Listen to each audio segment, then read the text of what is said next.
This time we can go slow.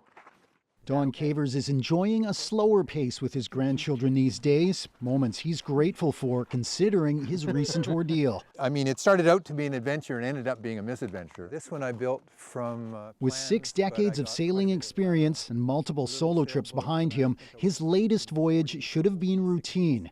He set out from Colombia on December 2nd, heading for Puerto Rico.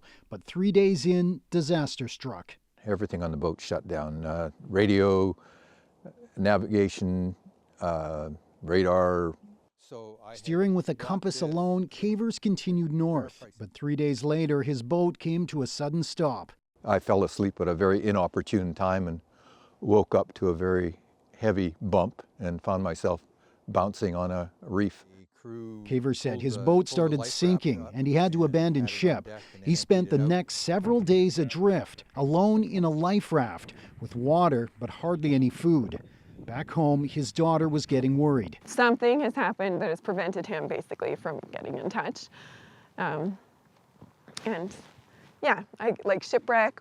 She put in calls to the U.S. and Puerto Rico Coast Guards, but it was a search and rescue team in Trenton, Ontario that picked up Cavers' Canadian emergency beacon signal. We had no idea who was on that boat, but the beacon was transmitting. It was on, and it was constantly providing a position.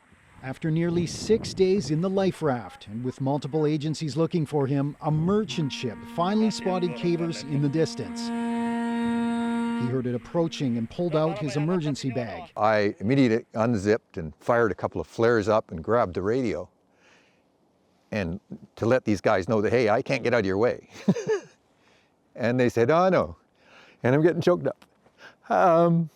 We're here to rescue you. Cavers was plucked from the sea with the help of the entire ship's crew. He had lost 6 kilos. Welcome aboard, sir. A week later, he was finally able to get off the ship in Jamaica and fly home, bringing with him a story neither he or his family will soon forget. Brady Strachan, CBC News, Armstrong, British Columbia.